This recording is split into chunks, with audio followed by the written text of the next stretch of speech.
everyone, I hope you guys are doing well today. I want to talk about how to deepen your spiritual practice. So my name's Jeanette, and I've been meditating for 11 to 12 years now, and I want to share something with you that I've realized in the last couple months that have made a huge difference in the way that I meditate.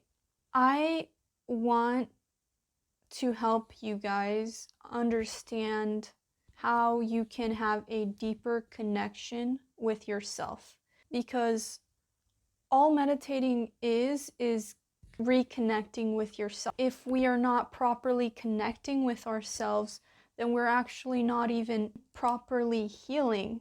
If we're not properly healing, then what is the point of meditating if we're not going to be improving our life in some way?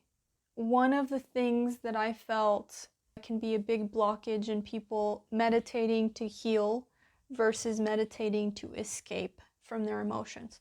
And the first is control. The thing about spiritual people is that spiritual people have gone through a lot of trauma. So you take a group of individuals that have gone through a lot of trauma, and then you give them a technique that is supposed to decrease that trauma, which is great, but because of all the previous damage that has occurred to that individual or this group of people, we're going to have a lot of coping mechanisms that are going to be coming up for us here. Regardless of our good intentions to heal, regardless of how much time we put into it, we are normal individuals who are also going to fall into our own coping mechanisms. And in the case of spiritual people, they can be worse than those of normal individuals. That's why we went into spirituality in the first place, to find something that would make us feel better. And then later on, we ended up realizing that it doesn't work that way. Anyways, so one key coping mechanism that I notice in the spiritual community is the need or the desire to control yourself. I don't feel that way. I don't want that to happen, or controlling external circumstances and events. So we understand as spiritual people that the law of attraction is a law of this world. We understand that as individuals. But what happens is that a lot of the times we use these principles and these laws to try to escape from the reality of what it is that is actually happening here. And because we do live in this world that does operate under the law of attraction, this world will actually mirror to us how we are trying to escape. And it will mirror to us our controlling nature by exposing us to controlling individuals externally, as well as having us not actually get a lot of the things that we're actually trying to get. And the universe isn't doing this because it hates us. It's not doing this because it doesn't want you to be happy. It's doing this because we're doing this to ourselves. And because of that, it's like giving ourselves self-hatred and expecting the universe to give you love. And yes, it's true, the universe is full of love and does have a lot of love to give. But it's going to give you a mixed bag, because there is love that we carry inside of us, and there's also self-hatred, and there's also a whole bunch of coping mechanisms that we engage in. And so it will give us those too.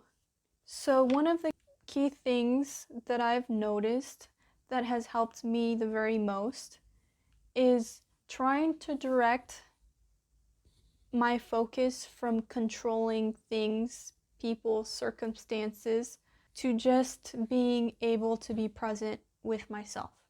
And it's going to be very difficult, because if you are a controlling individual, you're going to feel the need to control yourself, including your emotions.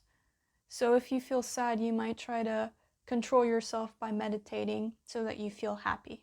If you feel sad, you might try to control yourself by eating something. If you feel sad, you might try to control yourself by exercising. It can be so many different coping mechanisms can come up for this that it doesn't really matter. But the important thing to keep in mind is we're escaping and not directly facing something.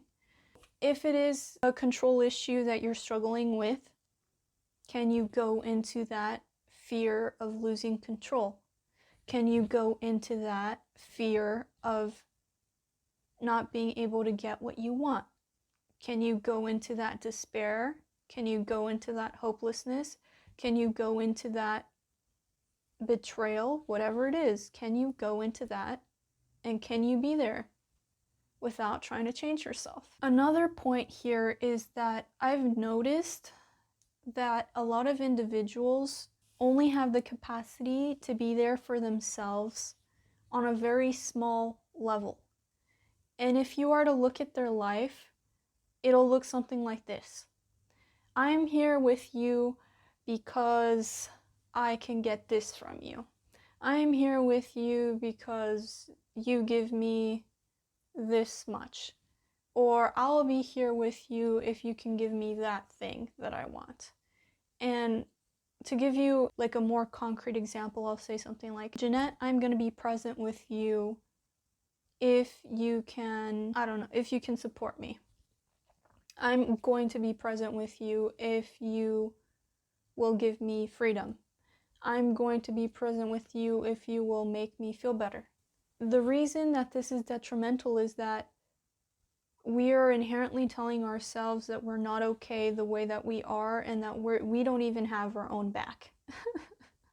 So how is anyone else going to have your back if you don't even have yours, you know?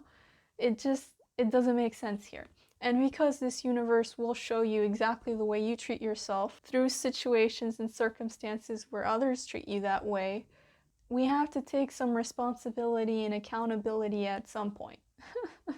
Okay, because of this, I would like to talk about an exercise that might help you deepen your relationship with yourself. So this is going to start off by you going into your emotions. I don't want you to be picking what types of emotions you want to process and what types of issues you want to deal with in your life. We're going to let go of that concept that is a controlling concept for people who struggle with things like this. What you want to do is that you want to go into the way that you feel right now in this second without trying to control what aspect of your personality you are trying to alter. Then when you enter into this emotion, I want you to try to connect with yourself as deeply as you can.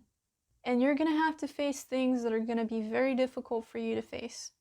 You're going to end up feeling parts of you are not going to want to be there. And you're going to have to be able to be like, well, if I didn't get the relationship that I wanted, can I be there for myself? If I didn't get the financial assistance that I wanted, can I be there for myself? If I didn't get the XYZ that I wanted, can I be there for myself? Because at the end of the day, if we cannot be there for ourselves no matter what, no one else is going to be there for you no matter what.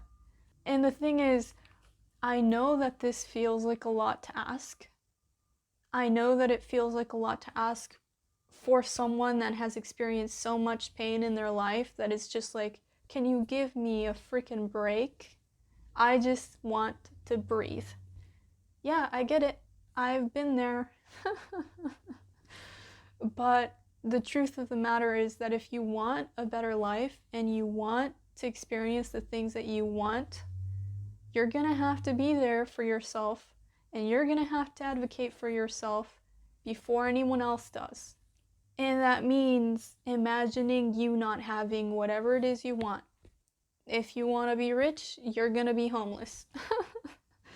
If you want a good relationship, you're going to be single forever. You have to put yourself there and you have to allow yourself to feel. How do you feel being homeless? How do you feel being single forever? Horrible? Okay, well, can you be there for yourself? And then at this point, that's when you're going to start realizing, if you get to the point where you don't have standards or rules or requirements for you to be there for you, you're going to realize that it's not so bad. You're going to realize that it doesn't matter if you're homeless. It doesn't matter if you're broke, if you have a relationship, if you never will. You're going to realize that you have you, and that matters more than you having anything else. And I'm not just saying this because I want you to feel like you'll never get anything you want in life. I'm saying this because when you get to this point in your life, you're going to realize not only can you actually get the things you want in life, but you can do it without abandoning yourself. And you can do it without you requiring yourself to sacrifice yourself for other people. Because you're not going to be sacrificing yourself to begin with. I do offer emotional processing sessions on my website, Spirituality for You. I will have a link in the description box below. You can just add it to your cart. And I also have reviews. I'm telling you this from an individual who has meditated for 11 to 12 years of her life. And I'm telling you that just completely being there for yourself. In the 11 and 12 years that I have been meditating, I have not experienced this level of peace as quickly as I have experienced this level of peace in the years that I've been meditating. And I want you to think that is absolutely freaking insane. Because of that, I want you to be able to feel that level of peace. I want you to be able to feel that level of contentness with yourself. And it's going to be difficult. You're going to have to keep doing it. It's going to have to come up again.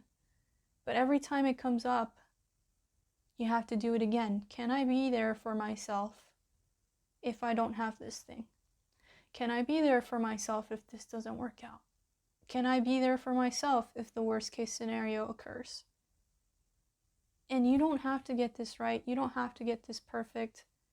You can start off by doing it a little at a time, as much as you can. You're going to notice that people are going to show up for you more in your life. You know what? I can help you with that. You know what? Do you need anything? You're not going to really experience the same types of feelings and the same types of conditions that you feel like other people are holding you to, because you're not going to be holding yourself to them anymore. If your spiritual practice is to deepen your connection with God, if your spiritual practice is to basically heal and integrate and become one, because we are also part of God, if that is your actual spiritual practice and that is something that you want, you connecting to your soul and your essence and loving yourself no matter what is going to get you close to that. And because you're going to be closer to that, you're going to be manifesting things that are closer to that experience for yourself. I hope that I helped you guys, and I hope you guys have a good week. Bye. Don't forget to like, comment, and subscribe.